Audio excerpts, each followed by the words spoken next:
আমি পারভেজ গাজী পড়াশোনা করছি আইন বিভাগ, ঢাকা বিশ্ববিদ্যালয়। আজকে আমরা যে বিষয়টি নিয়ে আলোচনা করব সেটি হচ্ছে ভয়েস।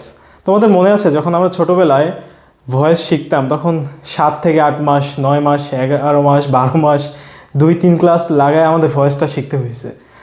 ইংরেজিতে একটা বড় একটা প্যারা দিছে হচ্ছে আমাদের এই ভয়েস চেঞ্জটা, তাই না? এখন এই অ্যাডমিশনেও আমাদের ঢাকা ইউনিভার্সিটি কেন যেন এই ভয়েস থেকে প্রায় প্রতি বছরই কোশ্চেন করে থাকে। ভয়েস এবং ন্যারেশন এই দুইটা টপিক থেকে বলা হয়ে থাকে যে প্রশ্ন বি ইউনিট ভর্তি পরীক্ষায় আসবেই, অনেকটা মোটামুটি এটা 99.99% নিশ্চিত। এখন এই প্যারা কি আমাদের শেষ হবে না?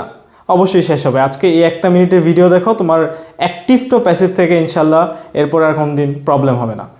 ভয়েসের অ্যাক্টিভ থেকে প্যাসিভ যখন আমরা করতে যাই তখন আমাদের কিন্তু আর ছোটোবেলার মতো ওই ধরে ধরে সাবজেক্টকে অবজেক্ট, অবজেক্টকে সাবজেক্ট, এদিক সেদিক এগুলা করা লাগে না কোনো কিছুই। আমার যেটা চেক করা লাগে সেটা হচ্ছে অপশনসগুলা। আমার অপশনে 4টা অপশনে একটা কারেক্ট আনসার থাকবে, সেই 4টা অপশন থেকে আমি কি করব, একটা কারেক্ট আনসার বের করব। এটাই তো কাজ আমার, তাই না? অর্থাৎ আমার অলরেডি কিন্তু ভয়েসটা করে দেয়া হয়েছে, আমার জাস্ট কি করতে হবে, ভয়েসটা জাস্ট আইডেন্টিফাই করতে হবে, কারেক্ট প্যাসিভ ফর্মটা আইডেন্টিফাই করতে হবে। এইটার জন্য একটা নিনজা নিয়ে নাও তোমরা। নিনজাটা হচ্ছে passive is equal to B plus V three, আর কিচ্ছু না। প্যাসিভ মানে সেখানে একটা বি ভার্ব থাকবে, বি ভার্ব থাকবে মানে সেখানে একটা ভি থ্রি থাকবে। ভি থ্রি কি? ভার্বের past participle form. V three হচ্ছে আমাদের ভার্বের past participle form. So passive মানেই তুমি দুনিয়ার যত জায়গায় প্যাসিভ পাবা একদম লিখে রাখো, দলিলের মতো লিখে রাখো। প্যাসিভ একটা সেন্টেন্সে অবশ্যই সেখানে একটা বি ভার্ব থাকবে এবং অবশ্যই সেখানে একটা ভার্বের থার্ড ফর্ম বা ভার্বের পাস্ট পার্টিসিপল ফর্ম থাকবে।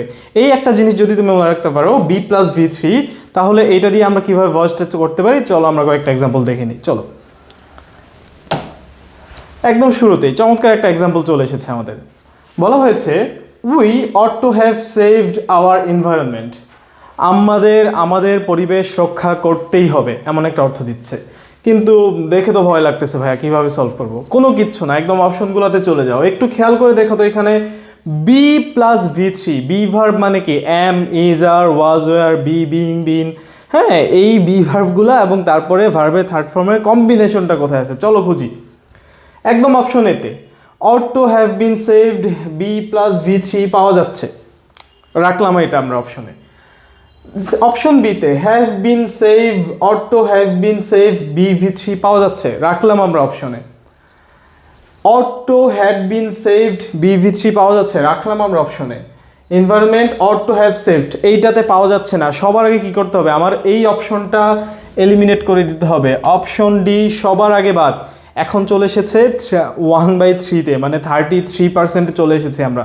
মানে এখন যদি তুমি কি করো, মানে কিচ্ছু না বুঝেও দাগাও, তারপর এমন হতে পারে যে 33% সম্ভাবনা আছে তোমার আনসারটা কারেক্ট হয়ে যাবে। চলো আমরা দেখি, খেয়াল করে দেখো এখানে ভার্বটা ছিল সেভড। আমার যখন একটা নাউন চলে আসে সেভ, তখন কি আর এটা আনসার হবে? বলো, হবে না। সো অপশন বি বাদ। আমার অপশন বি বাদ, রয়ে গেল এখন 50-50। এখন যদি উপরওয়ালার নাম নিয়ে বিসমিল্লাহ বলে শুরু করো, হয় হবে না হয় হবে না, জিতবা না হয় মরবা, ডু অর ডাই, এই অবস্থা চলে এসেছি। এখন আমরা কি করব? খেয়াল করে দেখো, আমাদের কিন্তু ভয়েসের টেন্স চেঞ্জ করার কোনো নিয়ম নাই, এটা কিন্তু আমরা সবাই জানি। টেন্সের ভয়েস কিন্তু চেঞ্জ করা যাবে না। এখন এটা আমার ছিল ought to have. Ought to have মানে এটা আমার হ্যাভের প্রেজেন্ট ফর্মে আছে। সি নাম্বারে চলে এসেছে অট টু হ্যাড, এটা কি হবে? আমার টেন্স কিন্তু চেঞ্জ হয়ে গেছে, এখানে কিন্তু আমার মানে একদম প্রেজেন্ট থেকে পাস্ট ফর্মে চলে এসেছে হ্যাভের। সো সি নাম্বার বাদ। আমি কিন্তু আর কিছুই দেখলাম না, আমি একদম ডিরেক্ট জাস্ট দেখলাম যে বি ভি থ্রি আছে এবং এখানে প্রেজেন্টই আছে, শেষ, ভয়েস শেষ। একদম খুব সংক্ষিপ্ত নিয়মে আমরা ভয়েসটা করে ফেললাম। এরপরে দেখো, does he speak English well? Okay, কীভাবে করা লাগে ইন্টারোগেটিভ সেন্টেন্সের ভয়েস, অনেক নিয়ম ছোটোবেলা বারবার করেছি, বারবার মুখস্থ করেছি, না পারলে টিচাররা ব্যাট দিয়ে মেরে একদম লাল বানায় ফেলতো। দেখো এখন আর লাল হওয়া লাগবে না। কোন কোন জায়গা বি ভি থ্রি পাচ্ছ একটু সবাই দেখো, একটু খেয়াল করে দেখো। Is English spoke well? First of all এখানে আমার কোশ্চেন মার্কটা নাই, কোশ্চেন মার্ক নাই মানে এটা শুরুতেই ভুল। ইন্টারোগেটিভ সেন্টেন্সেই থাকবে। সো অপশন এ বাদ, এখানে বি ভি থ্রি পাওয়া যাচ্ছে না। আবার দেখো, is English spoken by him? হতে পারে। Is English spoken well by him? হতে পারে। Is English spoken well to him? এটাও হতে পারে। খেয়াল করে দেখো তো, তিনটা জায়গায় যখন আমি BV3 পাইলাম তখন আমার কোন জিনিসটা চেক করা লাগে? এখানে একটা শব্দ আছে ওয়েল, এখানে একটা শব্দ আছে কি ওয়েল। এই ওয়েলটা আছে আমার এটাতে, এটাতে নাই, সো বি নাম্বার বাদ।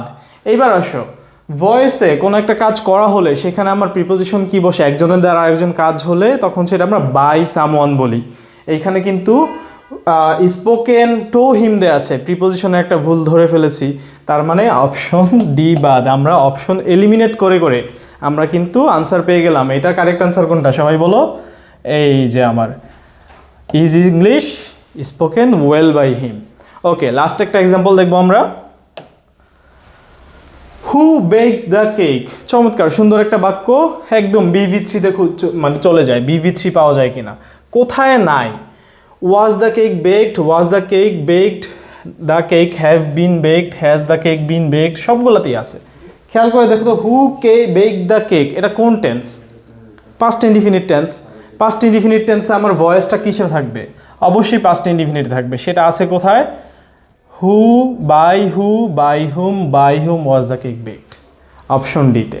হু থাকলে বাই হুম হয়, তারপরে খেয়াল করে দেখো একটা বি ভার্ব আসছে, তারপরে V3 বসছে, BV3 কম্বিনেশন পাওয়া গেছে, পাস্ট ইনডিফিনিট বাক্য আছে। সো আমার আনসার কিন্তু হয়ে গেছে। এরকম আরও চমৎকার ভিডিও পেতে আমাদের ডিউ ড্রিমার্স পেজ এবং ইউটিউব চ্যানেলে তোমরা খেয়াল রাখতে পারো। সবাইকে ধন্যবাদ।